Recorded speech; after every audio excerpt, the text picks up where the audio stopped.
You're listening to the Night Demon Network. Go to nightdemon.net/subscriber to unlock more exclusive content.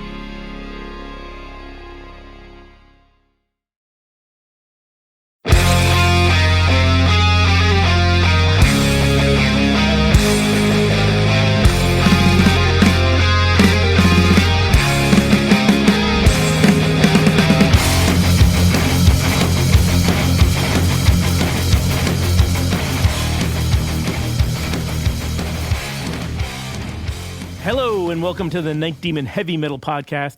I'm your host Nesbit, and earlier this year, Night Demon toured across Europe with metal legends Queensryche. While they were on tour, Jarvis Leatherby caught up with Mike Stone, the guitarist for Queensryche, for a sit-down interview to talk about his history as a musician, his past bands, joining Queensryche. Really interesting guy, great interview. This is the Mike Stone interview.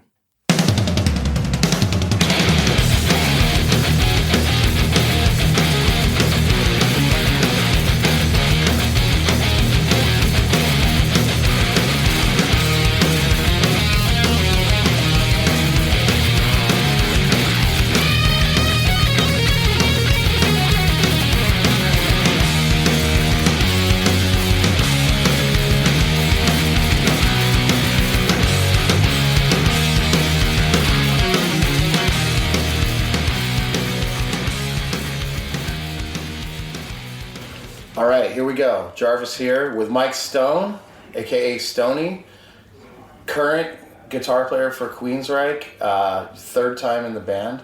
Yep. You were born in the Midwest, right? Yes, in a small town in Wisconsin. How long did you live there?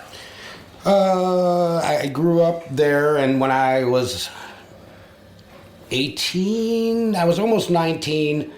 I had always played in bands, and I had been playing in bands since I started playing guitar when I was my dad played some guitar, and so there was always a guitar in the house, and I don't remember a time before I played guitar. I really don't. Really? I was just like a toddler, and I would sit there, and my dad showed me my first lick, which was like the blues riff of, dum, dum, dum, dum, dum, dum, dum. Right. And then I was just off to the races.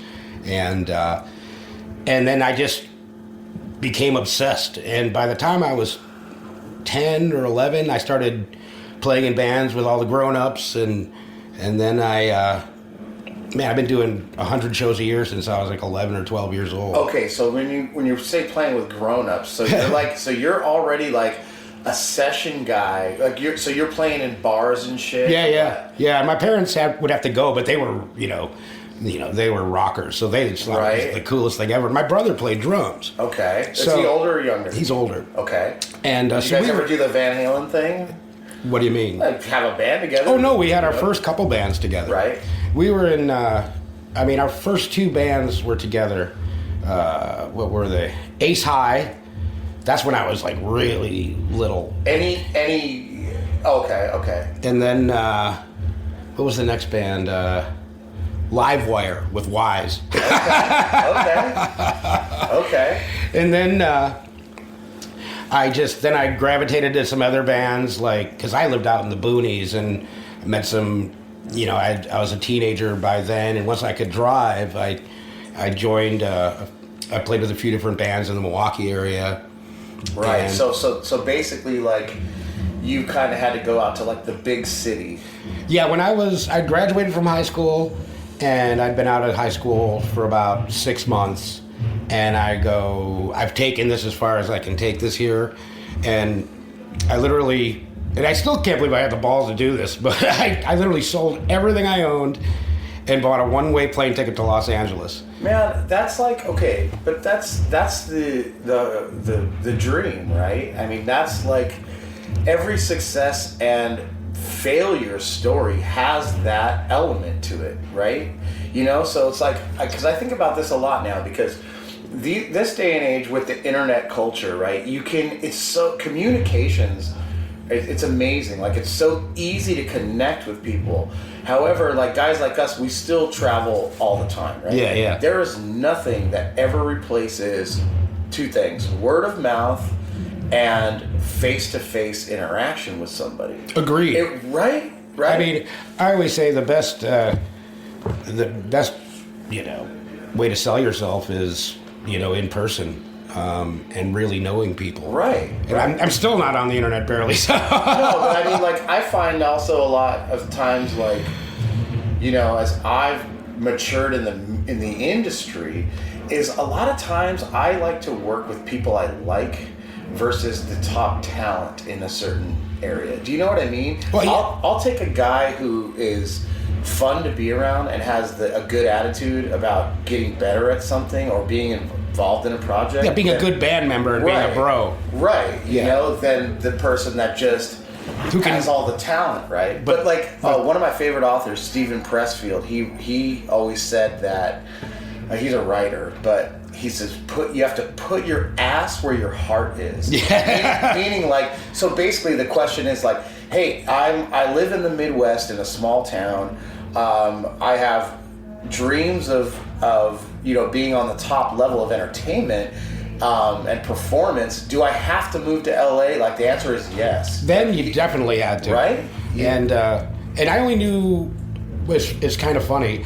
I had, back then, I was fortunate that, I grew up in a town of like 1,200 people, but the town, 10 miles. 1,200 people. Yeah. You played it more than that on a nightly basis. That was kind of crazy, right? And I remember, the record store though in Lake Geneva, the big town, which was like 6,000 people. They had a really good heavy metal import section. So I learned. That's where I heard of all these bands, and then one of the bands that I had. There was also a station back there in Chicago at the time when I was in my late teens called Z-Rock, which was like a heavy metal station.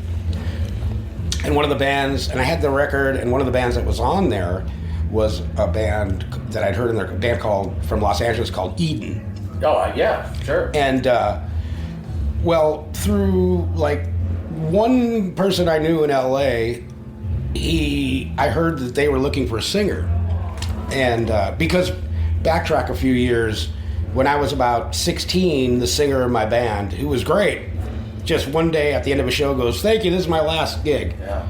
And we're all like, "What did he just say?" Right. And I go, I'm really tired of dealing with singers. I'm just going to learn how to do this myself. I've been in the same situation. Yeah, you understand. Yeah. So I said, I'm going to learn how to sing.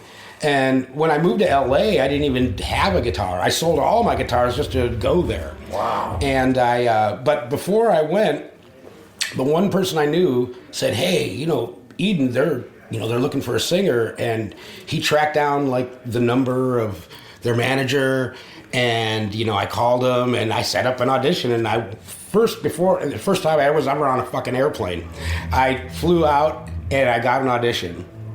And amazing. And the guy who was their manager at the time became one of my dearest friends in my entire life, a gentleman named Bob Nalbandian.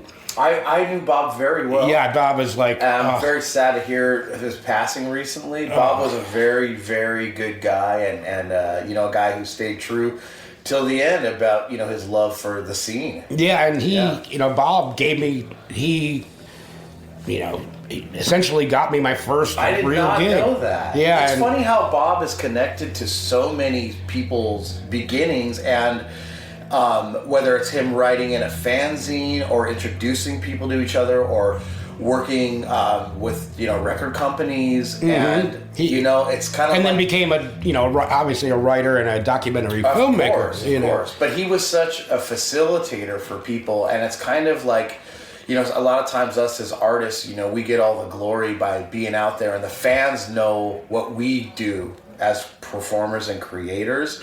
But a lot of the unsung heroes behind the scenes are guys like Bob, who just, they do it for love of the game. He never got rich doing it, and he never got, I think, the recognition that he deserved, So I'm glad I'm glad that we're talking about him. Yeah, Bob became one of my dearest friends ever. In over 40 years, he's one of the only people I never lost contact with. Yeah, it's amazing. And man, it's hard for me to think that he's gone. I know. I mean, I was just talking to Carl Alvarez the other day. We were kind of reminiscing about him.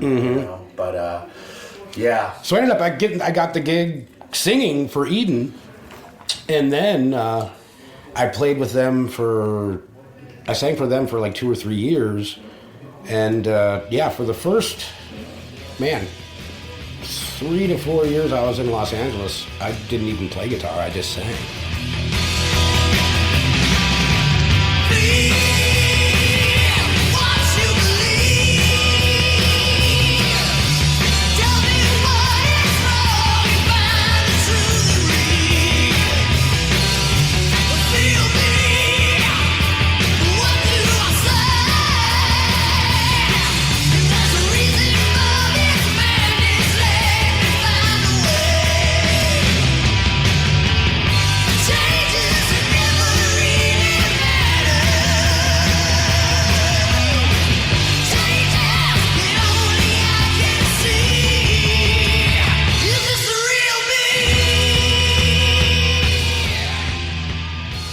Okay, but so you've got one connection in Los Angeles. You've got no material possessions. You've got enough money to get there. You've never been on an airplane. Okay?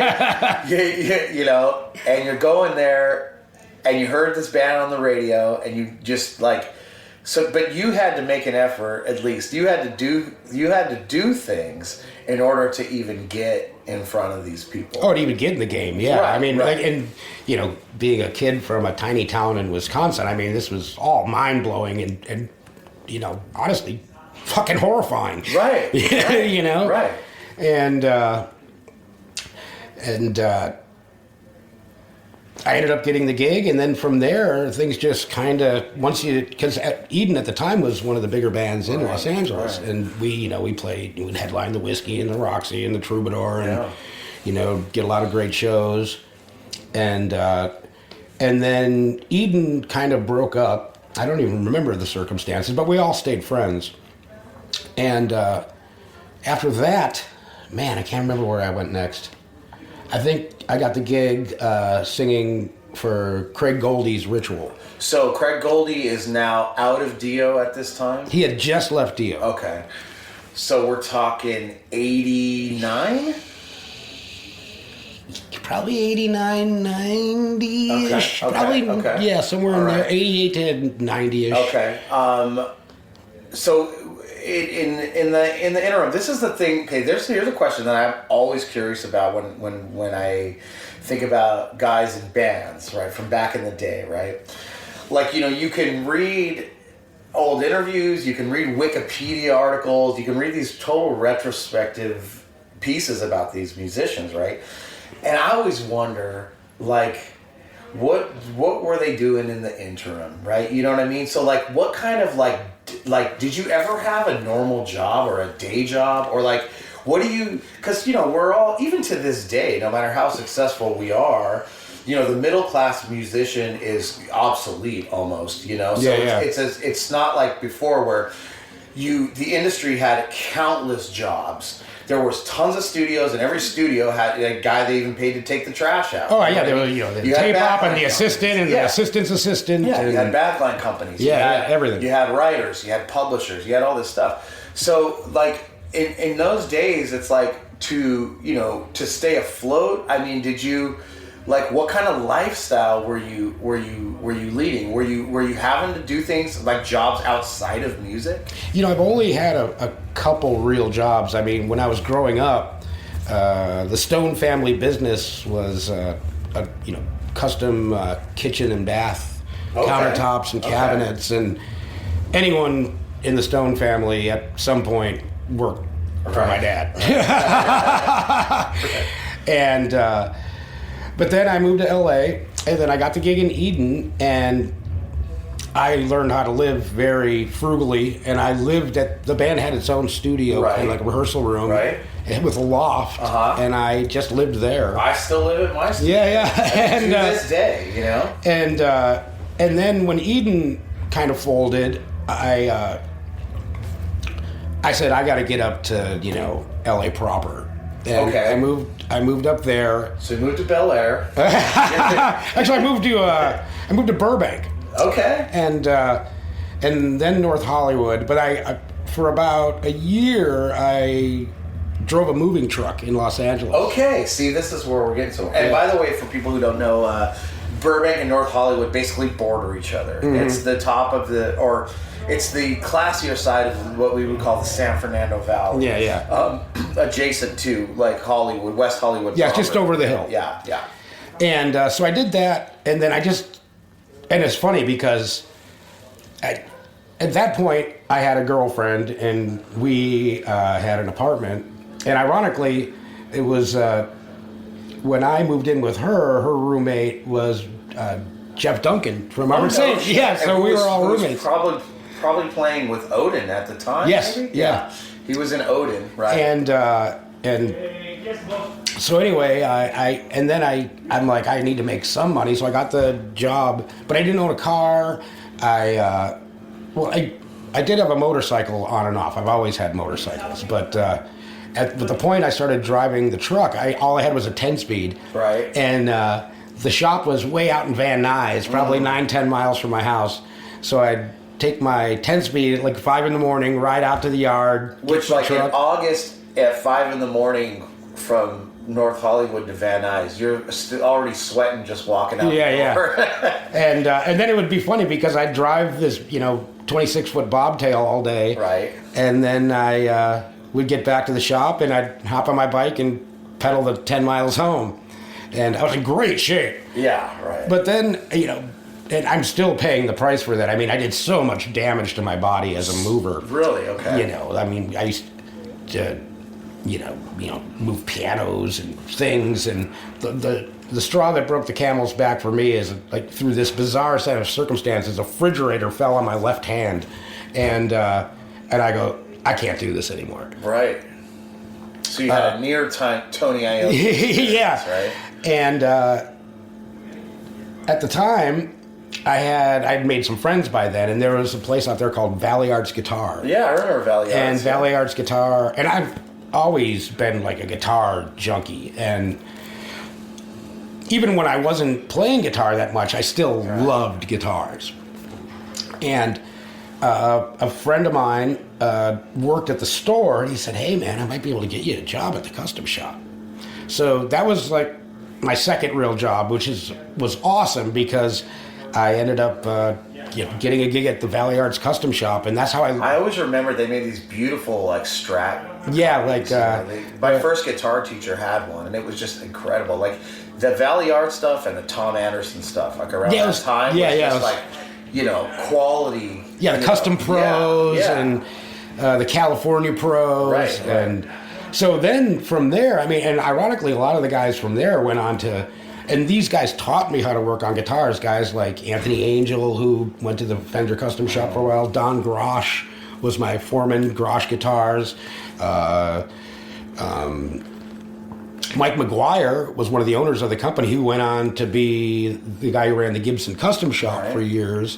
So I got to learn, Bob Smith, who was at Tom Anderson after Valley Arts. I mean, all these guys taught me how to. So ever since, I've done almost all my own work on guitars. When you see custom guitars that I'm playing, your guitars look very cool. They're very unique. I could tell you're a guy that you can't get. It's probably rare for you to buy a guitar off the rack and just be like, just leave it alone. It's hard. Yeah, it depends on the. Cool. You have your own flair to your instruments. There's every little detail. There's like these customizations on it, which is cool. Yeah, and if you look at my guitars up close, a lot of them have all sorts of weird little details that you never even see, but I know they're there. Yeah, right. So then I worked at Valley Arts, and then I got the gig singing with Craig Goldie. Right.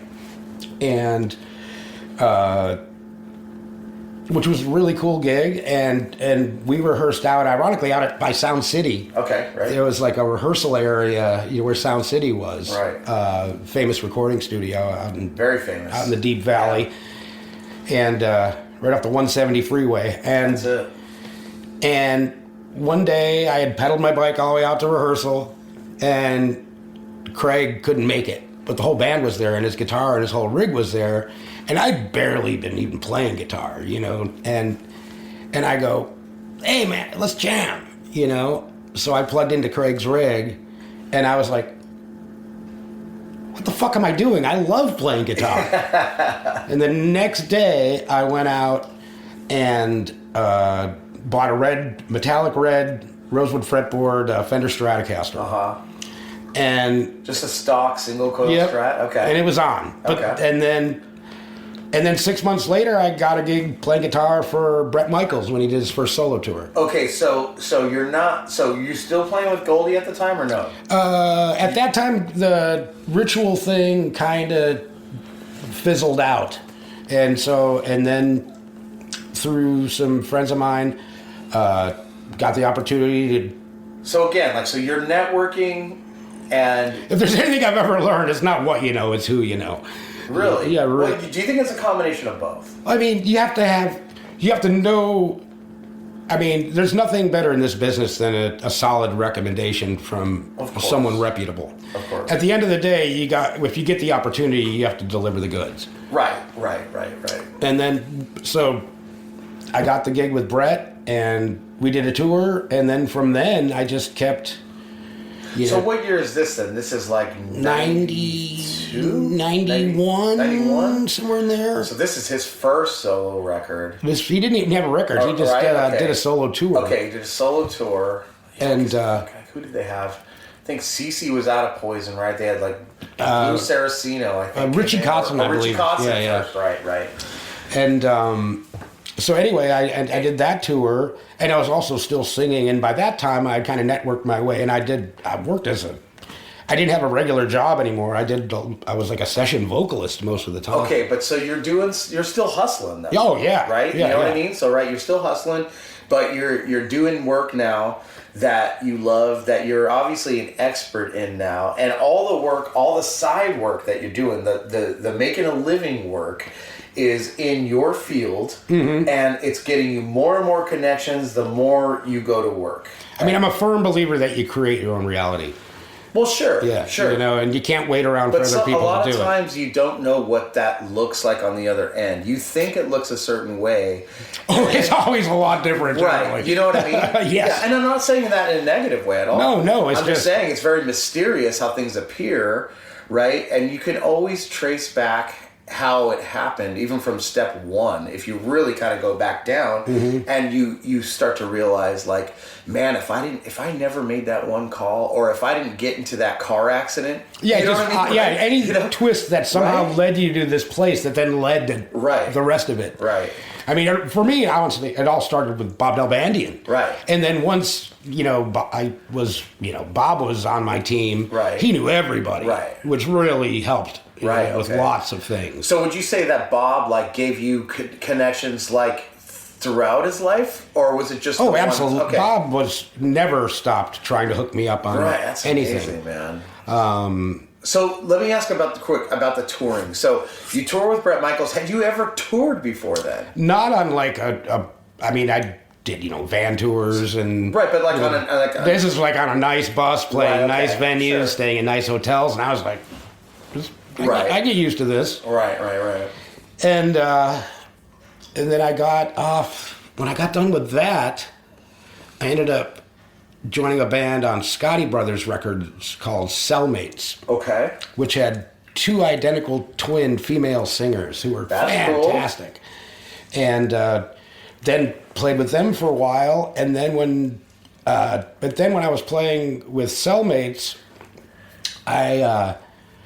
I heard that Peter Criss was looking for a singer-guitar player. And I was always a huge Kiss fan. Sure. And I'm like, I need to get an audition just so I just want to see what he looks like, and say I played, And I ended up, a friend of my girlfriend at the time had a friend who was the bass player. And, kind of networked around and got an audition. Is that how you found out that he was looking for somebody, though? Yeah. Okay, all right, okay. Yeah, it wasn't like an ad or anything like that. Right. It was just through, word of mouth. Yeah.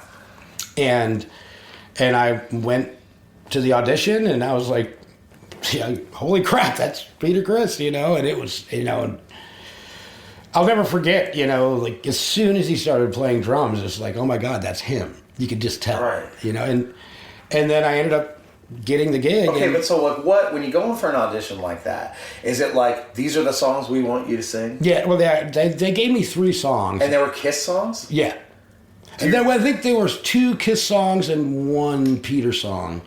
I remember one of them was like a solo album Peter song, like off of like the record. Yeah, man, I don't remember. Honestly, I don't remember what song it was. Yeah, I'm sure. I remember one of the songs was "Nothing to Lose." Okay, and but wouldn't he sing that?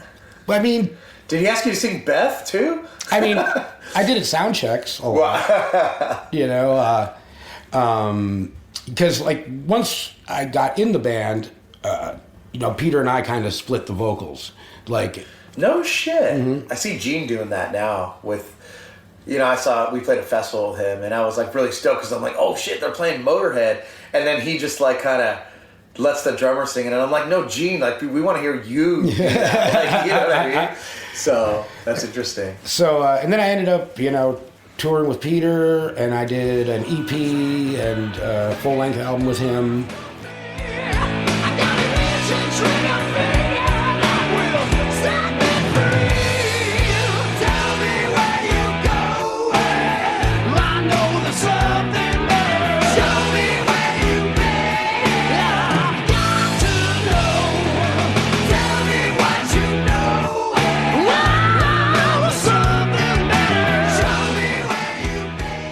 And then from there, and I was always into all styles of music, and I played with Peter for at least, 3 years. Yeah. And then I was always into punk rock, and ended up through a series of circumstances, I ended up getting signed to Mercury Polygram with a couple of guys from the East Coast, from a band called Gangrene. Yeah. One of the original East Coast hardcore bands. And I'm very familiar with them. Yeah. And we had a band called Clover that released, with a K, which released 1 album on Mercury.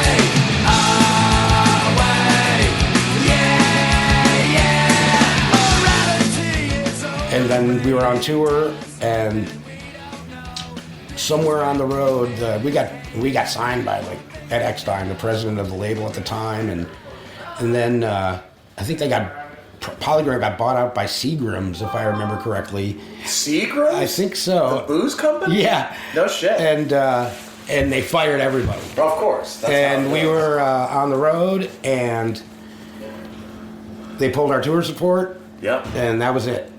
And that's it. And dropped us. And then the band folds. The band folded. And then where did I go from there? Man. Well, so your Queensryche thing's got to be coming soon. Well, then let me backtrack a little. When I had lived in LA for a long time, and I got done playing with Peter, and after like the big earthquake, I lived in the Valley in '94. Yeah, the Northridge earthquake. Yeah. I was like, I might be good on this part of town. And I go, what I really miss is I miss rain. And I go, where could I go? And I went, Seattle. There you go. I didn't know anybody there either. And there was obviously a booming music scene happening at the time. Yeah, and I didn't know anyone in Seattle. And I was married at the time from the same girlfriend I lived with, Jim Duncan and all. So you guys both went up there? Yeah, so we moved to Seattle, but my old manager I had another band called Clover in LA with a C, which was like an industrial progressive punk rock band that I sang and played bass in, and was a very popular LA band. And the manager of that Clover, like I said, I've had 2. He goes, hey, when you get there, I have this friend I used to work with at A&M Records. His name is, Lars. You should call him. He's a great guy. So I'm like, okay, I end up in Seattle, and I call this guy Lars, and he's like, oh, Alan told me all about you, blah, blah, blah, and we became friends. And then from there, that's when I got the deal on Mercury, and then I ended up getting divorced, and then I ended up moving to Boston. And I'm living in Boston. So that's where Clover with the K starts, in Boston. Yes. Got it, okay. And then I did that whole trip, and then I met a woman visiting in Wisconsin over Christmas who became my second wife. So she's from your small town? She was from Madison. Okay. Big city. I know Madison, yeah, we've been there many times. And so anyway, and then she got pregnant, and I said, wow, if I'm gonna raise a kid, I think there's no better place than back in the little town I grew up in. Really? So I just moved back to Wisconsin. Prodigal son returns. But I moved to Lake Geneva, the big town, with the good record store, which was now gone. Okay. And then it was like in 2001, one day my phone rang, and it was a Seattle number, and it turned out to be my old friend Lars. Okay. And who my friend from LA said, you got to meet this guy when you move to Seattle. And he's like, Stoney, I've been trying to track you down. I got your number from your first wife. And he goes, I manage Queensryche now, and I need someone who can, is easy to get along with and can play well and and can write. Yeah. And he goes, I couldn't stop thinking of you. You moved to Seattle, right? So your band in LA breaks up. So basically, you're at this. Well, point... actually, the band was still together, and I was flying down for shows. Oh, you for were? a while. Okay, Yeah. okay. So you just decided you just wanted to live somewhere else. Mm-hmm. Okay. Did you do anything while you were there? Did you work? Or is it or your wife work? Is it the typical what do you call a guitar player without a girlfriend? Homeless. Yeah. I thought it was a drummer, but. Yeah. Well, I've been there, so. When I first moved to Seattle, I ended up, for about 6 months, got another job driving a moving truck. Okay, see, there you go. See, these are the things I always, wonder, you know what I'm saying? Because it's like, you have this journey, right, where you go to LA, and it seems like they're kind of like these stepping stones. Some of them, it's not always like, some of them aren't necessarily a step back, but they're not as prominent, right? Mm-hmm. Or you're looking at it through a different view. So it's like, hey, I'm playing with my hero. Okay, then it's like, hey, I'm gonna do my own project, and take this somewhere, right? And then so all these things are happening, and life is happening. But it seems like you're making these decisions for yourself, right? And let me add too. One reason I always took moving jobs is because it would keep me in great shape. Okay, right. And then I only did that for about 6 months. And it's a kind of temp thing too that it's it can pop into. Right. Yeah. So that's interesting. So then when you move back, so you do Boston, and then you're back kind of near your hometown. At that point in your life, what are you doing? You got a young kid, right? You're married for the second time. I started a recording studio. Okay. And I was stay-at-home dad during the day. Right. And my wife went to work, and then at night she would come home, and then I would go to the studio and do sessions all night. Got it. And I did that for about 2 years. Right. And that's when... Then you got the call. Then I got the call from Queensryche. Interesting. And the rest is pretty much history. Right. So, is that, speaking of writing, is that do you spend a lot of time writing? Is that something that you enjoy doing? I love writing. And actually, I always was really deep into writing all styles of music. Sure. And really studied, everything. Because I learned how to play several instruments, because the more it's just the better you could write, too. Right. And I always thought, publishing will be the gift that just keeps on giving. Yeah. And unfortunately, that's not the case anymore, Well, really. it is still one of the last bastions of, you still need a hit. Yeah. You know what I mean? Or you need a very large catalog. You know what I mean? So, but the songwriting, I don't write as much as I used to. I think it's just because I'm on the road so much. Right. And I when I'm working on material, I like to be alone, Sure. if I'm coming up with Same things here. and have some peace and Yeah. Do you find that but now it's different, with the guys these days, we all write together, which is a Right. totally different great vibe. do you find that it's a muscle that you need to exercise, or that you could just like sit down right now and just do something? I think I could just sit down right now and you said I need a 3-minute punk rock song about this and I'll come back. Okay, so does it ever just strike you sometimes, like you wake up in the morning or you're in the shower and you hear something, or is it like feeding the muse, like the work is what brings the inspiration? Sometimes I find that, like if I actually sit down and make myself fucking do it, you know what I mean? I always try to never happens. make it forced because that stuff always sucks. Right. It's a lot of times it's just you'll be, washing dishes and you'll go, Right. Wow, that's kind of cool. What is that? Exactly. I got to work on that. And then it just turns into something. Right. Interesting. So I don't carve out as much time just, in my own personal time writing right now. After I had left Queensryche the first time, I had done a couple other gigs, and then I've always loved jazz too. I'm a big jazz, aficionado, and I said, man, one of my dreams is to just be a jazz guy. And you get paid to make mistakes all the time. yeah, you get paid to make things up for 20 minutes, and it's fine. Yeah. So a good portion of the time I was out of Queensryche, and I would still do session things and stuff remotely because I had the studio, and I had a jazz career. I was doing 110, 120 jazz gigs a year.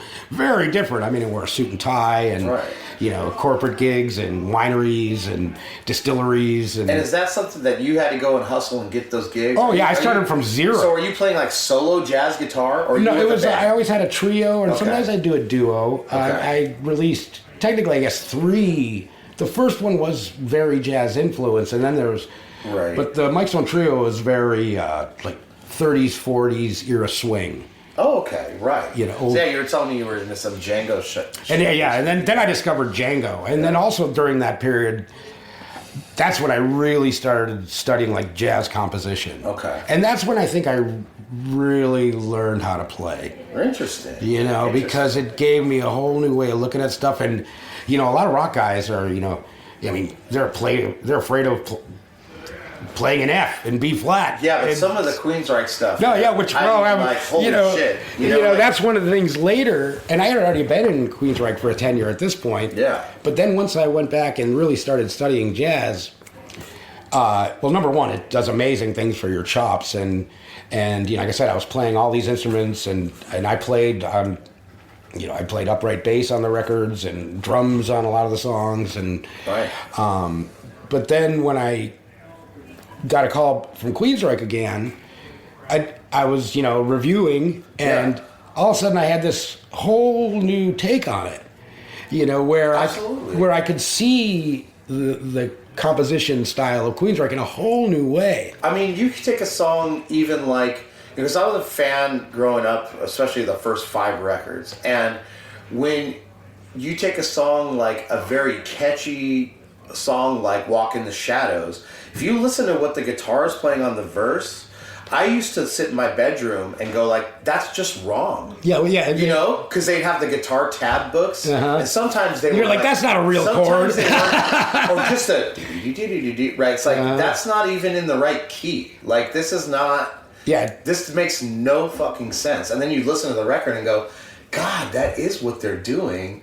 And then I think, how are they holding the vocal melody over that? I'd have to just not have that in my mix at all. You know what I mean? But yeah, that's really interesting when it comes down to it.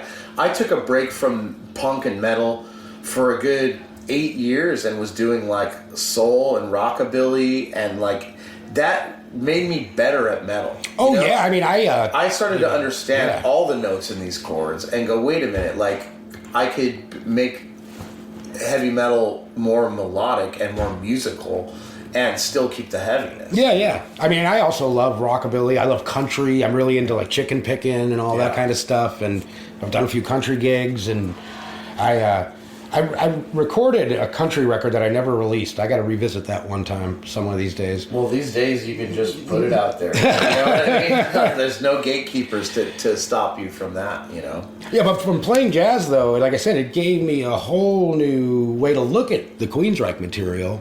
And also from playing jazz, I mean, my chops were really up, you know, and when I came back for the Scorpions tour in 2018, it was just like, you know, getting in a warm bath, right? You know. And do you feel like playing jazz? So not just dexterity or playability or your chops, but do you feel like what creatively you feel like? Do you feel like that there's more to music than you ever thought? Oh yeah, I mean, I didn't. You know what I mean? Because like if I didn't understand the rabbit hole as just a rocker and a punk rocker, even as a country guy. You know, and I said the thing that I think keeps a lot of rock musicians away from things like jazz is fear. And, you know, like I said, like playing in like B flat or playing in F or, you know, all these other keys and like how to sew it all together and, you know, that's arrangements. Really interesting to hear because I personally hate jazz. And I prefer, like I said, the old school stuff. That's and like I said, like Django Reinhardt is probably my absolute favorite. I like that stuff. It's pretty musical. Or like you know, you see like Les Paul play back in the day. And like, holy shit! Another Wisconsin boy. Like the yeah, exactly right. Like the cleanest playing ever too. You know. Nothing to hide behind. Yeah, like I said, and a lot of the jazz gigs, I just, you know, play a Selmer-style Django guitar acoustic. I mean, there's no distortion. No. You know, I was playing like L4s and L5s and Selmer-style, you know, gypsy jazz guitars. And there's nothing to hide behind. You know, the only thing was a cable. Right. Well, so you being back in the band now, we're current here to 2025. Fucking weird to say. Coming back next month, it'll be 4 years since I've been back on this tenure. Yes. And so you guys are going to work on a new record. You've been doing a lot of touring. There's a lot more touring coming up. Mm-hmm. The band's been loyal to staying on the road and playing live gigs and going out and doing it, which is fucking awesome. Yeah, I mean, this Queensryche is a very hard-working band, and the lineup as it is today is just, you know, everybody loves each other, and I think we've been really successful in this later part of the band's career because you can tell. You know, there's no substitute for actual chemistry. It's absolutely true, man. And I definitely feel it. This is like probably the most enjoyable tour that we've ever done. Wow, well that means a lot to me. Though. I mean, like everybody. No, really. I mean, like everybody genuinely seems to like each other. Yeah. Sometimes it just takes one fucking guy, even if it's a crew guy. It only takes one bad apple to spoil the whole batch. And it's been good. You know, it's been really good. You know, we wish we could do it forever. But where do you? Okay, like it's all. Let's say, all right, it's all said and done, right? That's it. Like the ballad of Mike Stone has been written. Okay, you've done all these great things. I mean, obviously, there's so much more to come, and there's so much more potential, especially since you've expanded your horizons musically. Like God, you know, who knows what's going to happen? But like, if you had to say now, like. You know, what would either what's your proudest moment? It's kind of hard to say what the proudest moment is, but like, what would you like to be remembered as, and what advice would you give to anybody that has a dream? I try not to give advice. I try to only share experience. Okay. I mean, I'll start by saying one of the biggest things in this business, I believe, for longevity is just be a decent person. Yeah. You know, and then, you know, like I've gotten gigs where they said, "Hey, Stoney, I heard that you're a great guy and really easy to work with. Paul Stanley and said a that. great Paul player." Stanley said that about you. You know, didn't he? That when I first talked to Paul, yes. You know, and that's a huge lesson that, you know, being able to sing or being able to play, that's important too, like we discussed a little earlier, but you got to be able to be someone you can live with and work with. Right. And I've been very fortunate with some of the gigs that I've had, and but I will say it, to me, Queensryche is, you know, a legendary, you know, genre creating, you know, metal and progressive metal band. Absolutely. That to be the guitar player in the band with Michael, who you know, and all these guys are such great friends of mine. I'm fucking honored. Yeah. You know, and humbled, you know, that I can have that opportunity and the universe has been that kind. Did you think that you'd get another shot at it, let alone 2 more shots at it? Really? You know, honestly, I just never really thought about it. Right. Like every single time, like the first time I ended up coming into the band, it just was a phone call out of the blue. Right. The second time when I did the Scorpions tour, my phone rang and it says, you know, Whip. And I'm like, hey, buddy, you know, because you know, Eddie and Michael and, you know, we were always, there was no issues. Right. And I'll never forget this, you know, Michael calls me and he goes, what are you doing? And I'm like, well, I told him, he goes, well, we're going on tour with the Scorpions and, you know, Parker's going to be, you know, unavailable and can you do it? And I go, when? And he was like, it was literally like 5 days. And I go, okay. I go, am I flying to Seattle tomorrow for rehearsals? And I'll never forget this. He goes, there'll be no rehearsal. But also, once again, I was struck in the fact that, wow, they trust me that much? Sure. You know, which means a lot to me. Yeah. And that went great. And then I got done with that run, and I went back to doing my jazz gigs. Yeah. And then I, out of the blue, like after, you know, COVID had hit, and I was, you know, still, my kid had grown up and moved to Arizona. And, because we had some relatives there, and he would go down there for, you know, on summer vacations, and he wanted to live in Arizona.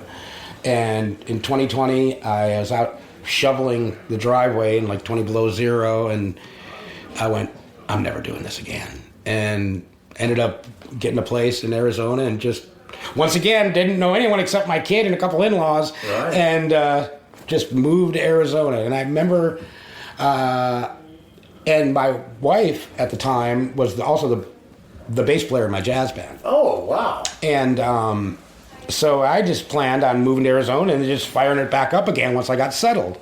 So we arrived in Arizona on, what is it, St. Patrick's Day, March 17th, 2021. And you know, we, you know, got a little house and we got rid of everything. I said, we had a minivan at the time. We got rid of my other car and I said, if it doesn't fit in the van, right, it's not going. We're starting. I want everything in my life to be new again. Wow. And we got there, so we needed forks, we needed plates, you know, and you know, obviously, you know, we need homeowners insurance, you know, it's like you're burning through cash, right? And it's once again, it's kind of funny, but I said, my wife Laura, at the time, I said, we were there a month. It was literally April 17th. Uh-huh. And I said, okay, I think we're settled. The house is, we got our stuff, you know, we can, I go, I need to start hustling and get some gigs. Sure. And I woke up the next morning, I made a pot of coffee and the phone rang and it was Eddie Jackson. Said, no shit. He goes, hey buddy, what are you doing? And I go, what do you need? And then, bam, there it was again. Just stepped right back in. So like all 3 of my tenures in Queensryche were just, I wasn't, they just happened.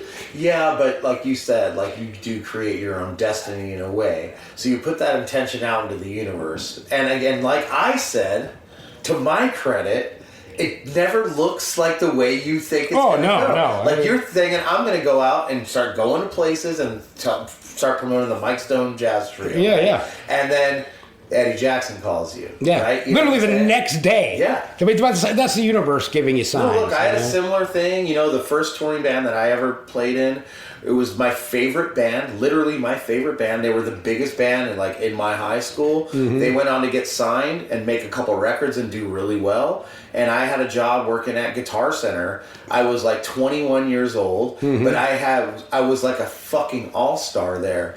And they were giving me an opportunity, no college education, really young.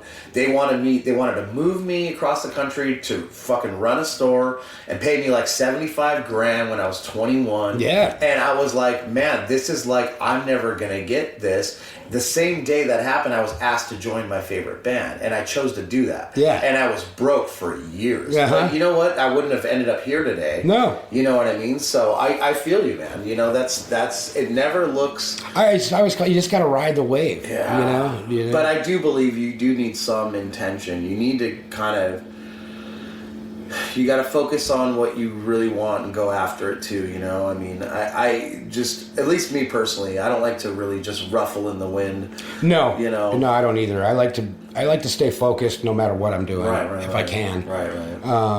And like I said, I think about it sometimes, and my life has been just, it's been amazing.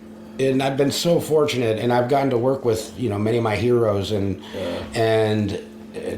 it's just, I think the most important thing on a daily basis is to be grateful.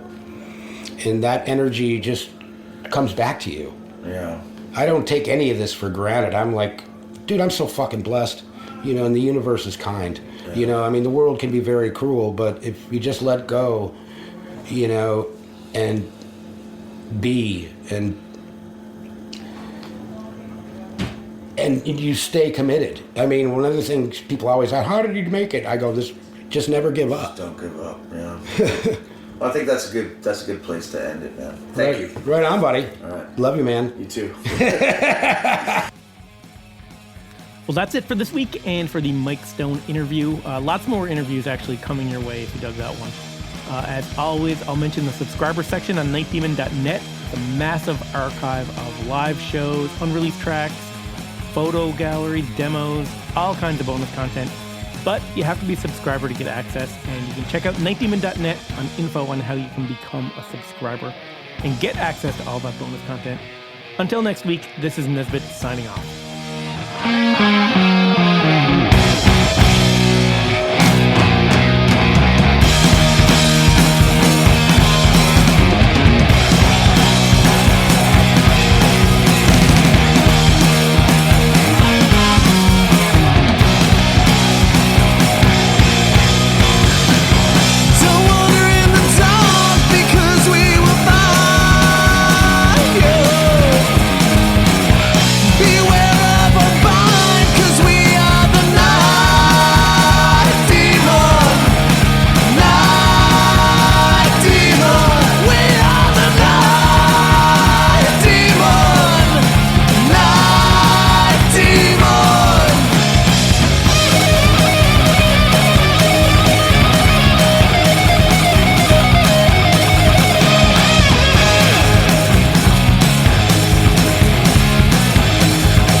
Thanks for listening to the Night Demon Heavy Metal Podcast. Head over to nightdemon.net, click on the subscriber tab, and sign up to access exclusive weekly bonus content. If you would like to donate to support the Night Demon Heavy Metal Podcast, you can do so through PayPal at paypal.me/nightdemonmetal. Additionally, if you have not already done so, please subscribe, like, rate, and review the show on iTunes or wherever you listen to podcasts.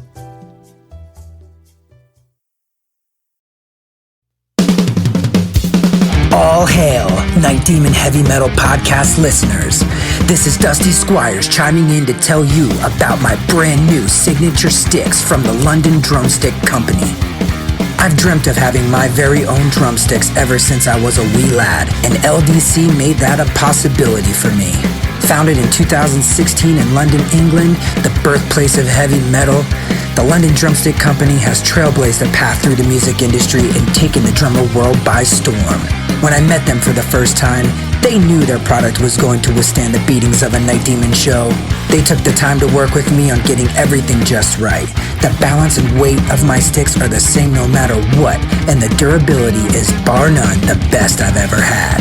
I know my sticks will last through the set night after night. I'm truly honored to work with a company that caters to their players the way LDC does.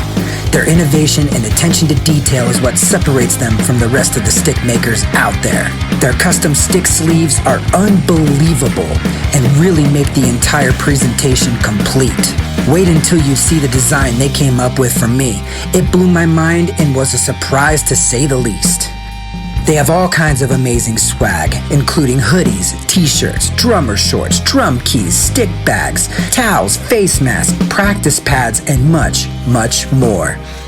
Even if you're not a drummer, you can be a part of Demon history and order my brand new signature sticks direct from their website. How cool is that? And to top it off, the London Drumstick Company are giving an exclusive offer to the Night Demon Heavy Metal Podcast listeners. Go to londondrumsticks.co.uk and receive a 15% store-wide discount using promo code DEMONSTICKS. All capital letters, no spaces, Demon Sticks. DEMONSTICKS. I can't thank everyone there enough for the opportunity to be a part of their family and for them trusting me with their amazing products. See you metal maniacs on the road very soon. And yes, the wood chips will be flying.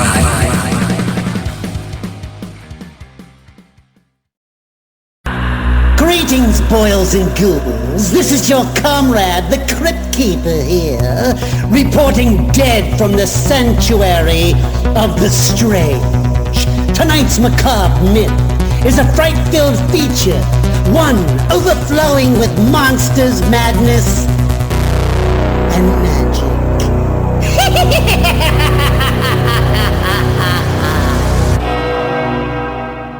Visit our website at monstersmadnessandmagic.com to stay up to date on all the dark dealings within the sanctuary of the strange. Enjoy the show. Hey Metalheads, I'm Mark and I host the Metal Forge. Let me tell you about the show. The Metal Forge features the best underground metal from all over the world. We spend every week with a different artist with interviews, in-depth conversations, and most of all, the music. We also feature audience interactivity where you can submit your questions to the upcoming guests. New episodes are out every Friday at noon Eastern Time at metalforgeradio.com or wherever you listen to your podcasts.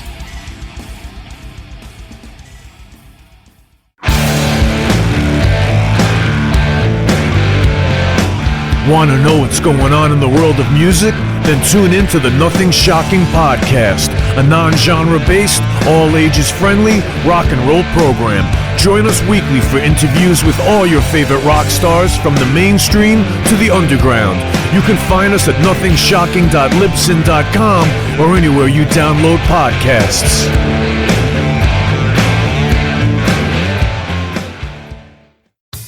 Okay, metalheads, you've been complaining that there has not been a channel that plays all of the heavy metal videos from past, present, and future for years and years at this point. Well, that time is over.